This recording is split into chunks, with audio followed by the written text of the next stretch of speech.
Greetings again, everyone. Today we're going to talk about society and politics in medieval Europe.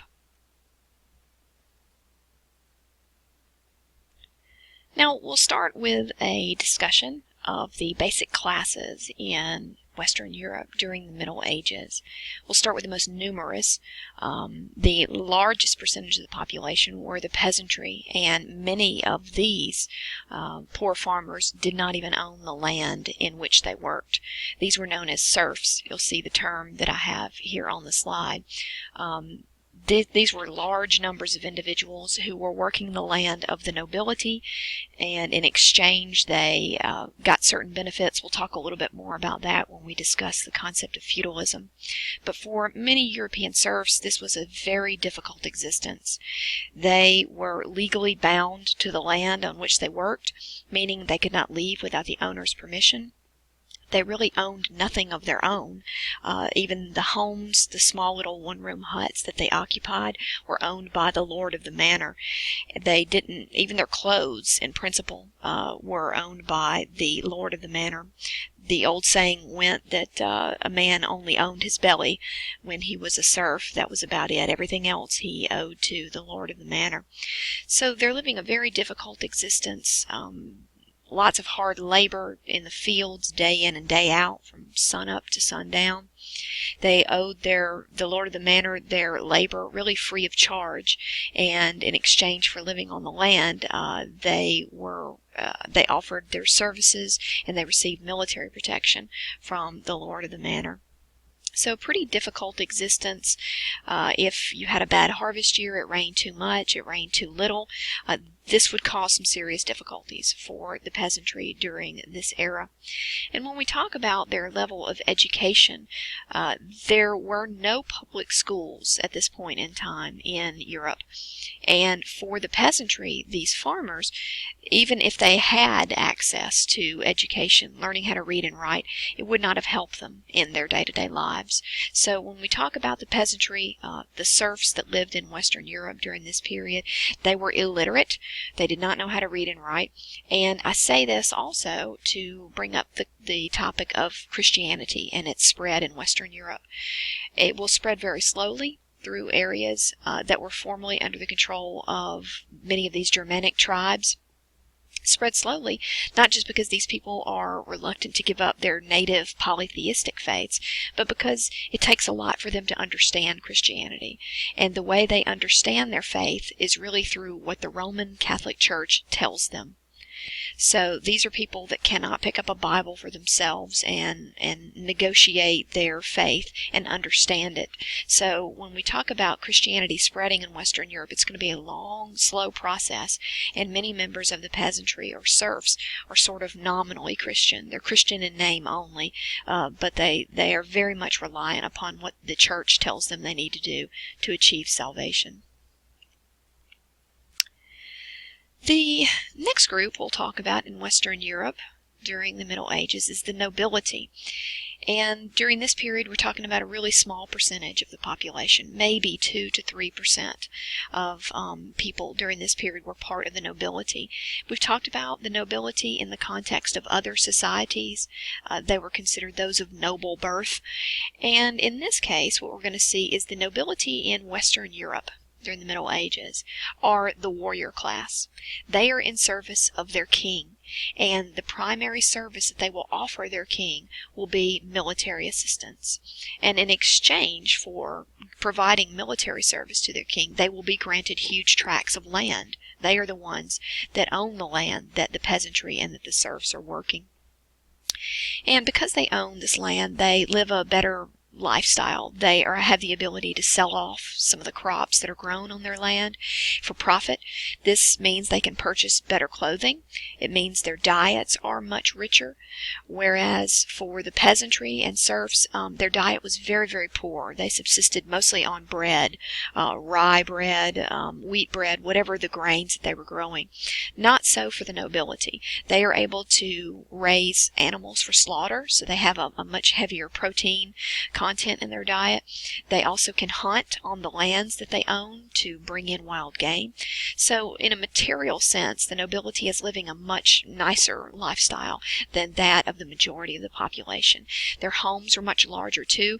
You can see this picture here of a medieval castle in Foix, France. For these individuals, because they are the warrior class, they are spending all of their time learning how to fight and become better warriors for their king. Their home reflects this. Their homes, these huge fortified castles of the Middle Ages, their home is their security system with those thick walls. Many of them are located on a point, a high-rise point where they can get a maximum line of distance for invaders coming in. Huge defensive walls surrounding them, sometimes moats. So they definitely lived in much larger structures than the little mud huts that the peasantry inhabited. So their material quality of life, as I said, is much better than that of your average person. That being said, the nobility is also illiterate. They do not need to know how to read and write. There are no public school systems. If an individual member of the nobility decides to hire a tutor to come to his home to teach his children how to read and write, that might happen from time to time, but it is not important to them at this point in time. The nobility are not a bunch of fancy folks sitting around drinking tea with their pinky finger up in the air discussing philosophy. And in fact, if anything, this is still a very rough around the edges group of people, because for male members of the nobility, they are gone most of the time on military campaigns. So they're more accustomed to sitting around a campfire, telling dirty jokes and spitting and these sorts of things, rather than cultivating what we think of as sort of fine manners. The nobility also enjoyed a tax-free status in exchange for helping the king. They are not taxed. Beyond that, they also enjoy certain legal privileges. For the lord of the manor, for instance, many of them were the local justice of the peace. In cases of small crimes, they were able to sit as judge for residents in the area. And so, as you might expect, the nobility carry with them a good deal of political and legal authority in the society. Another group that will enjoy certain privileges, legal privileges, the privilege of being looked up to by other classes in the society, is the clergy. These are the representatives of the Roman Catholic Church. These are individuals, men and women, who will decide to join the service of the Christian Church and dedicate their entire lives to their spirituality. For doing this, these individuals will have certain legal benefits. If they are charged with a crime, they do not suffer justice at the hands of a regular authority like the lord of the manor or even the king. Instead, if you are in the service of the Roman Catholic Church during this period and you are accused of a wrongdoing, your case will be heard internally, only by the Roman Catholic Church and its officials. And this will be cause of resentment for some individuals during the Middle Ages who will feel like that the church will sort of be sweeping things under the rug. They'll be handling things internally, and members of the clergy might be able to get away with things that they wouldn't be able to get away with in the regular world. Also, the church and everyone in the church enjoys tax-free status. It is considered to be disrespectful to tax the church since they are doing God's work. So several benefits to being in the clergy during this period. Also, I mentioned on the slide, they are the most highly esteemed class. Of all three classes in medieval society, these are the folks that have a little bit of an education. And I do mean just a little bit of an education. The Roman Catholic Church would expend some time training, especially male members of the clergy, how to read and write. But these individuals were not highly literate. In other words, they were given sort of a rudimentary education. The thinking here is that if you're coming into the service of the church, you need to be able to read the Bible. You need to be able to minister to those in the community, to write sermons, what have you. So a level of literacy is required. So for this reason, many people sort of revere the Roman Catholic clergy because they hold this strange knowledge of how to interpret symbols on the page, something that virtually no one else knows how to do. Moreover, They are very highly esteemed because they hold the keys to salvation. This is the popular belief during the period, is that if you want to achieve salvation, you must do what the church and its representatives tell you you need to do. Practice a particular sacrament at a certain time, for instance, to be able to make sure that your soul is ready for salvation. When we talk about the concept of secular versus regular clergy, I have that here on the slide. Secular clergy were those members of the Roman Catholic Church who interacted with the public. These are your local parish priest, for instance. These are the ones that will be ministering to members of their congregation, performing marriages or last rites for those who are about to pass away. So the secular clergy was sort of the public-facing branch of the Roman Catholic Church. Now the regular clergy, this is something new. This is the rise of the monastic movement in Europe during this period. This is a picture of a monastery in Macedonia, for instance, from the Middle Ages. You'll notice it's located in a very remote spot, that they're not in the middle of a town. They're very far away from everyone else. We see the rise of monasteries, and for female members of the clergy, the regular clergy, if they choose to live a secluded lifestyle like this, they would enter convents and become nuns.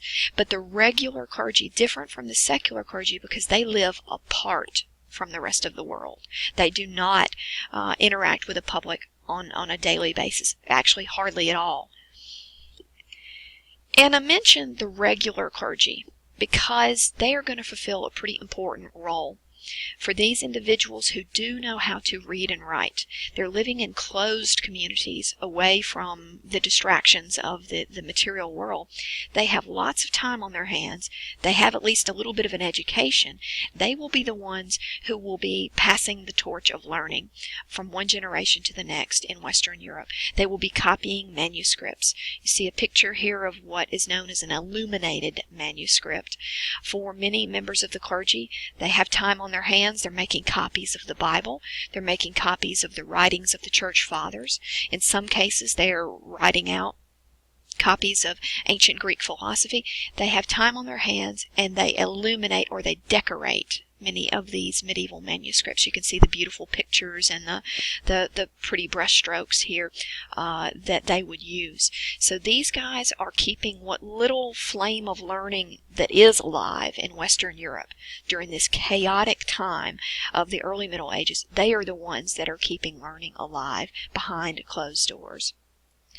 And in fact, the idea of devoting your entire existence to living a life kind of away from society with a group of like-minded individuals, other people who want to dedicate their days from sun up to sundown just to furthering their faith. We see the monastic movement will start to become so popular by the 4th and 5th centuries AD that some rules need to be put into place.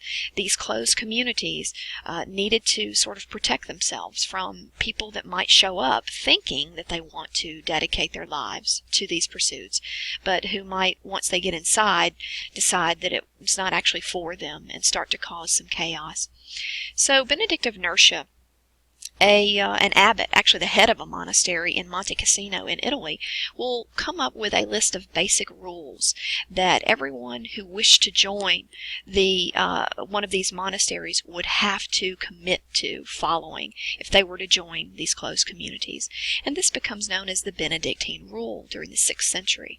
And this was kind of to weed out people that weren't really serious about their faith. Before you let them in, you must take 3 vows. First, a vow of complete poverty, to do away with any pursuit of money or worldly goods, to live the example of Jesus of Nazareth's life, a very simple existence focused on your faith. That's going to get rid of some folks. The second vow was one of chastity, meaning no sexual conduct from that point forward. Again, in taking Jesus of Nazareth as an example, focusing not on the flesh, but on your spiritual concerns. And then finally, you must take a vow of complete obedience to the Roman Catholic Church. They are about to become your sponsor, so to speak. They're your landlord, your educator. In return, if you decide to join the church, you listen to what the church says. You do not criticize the church. You are completely faithful and obedient at all times.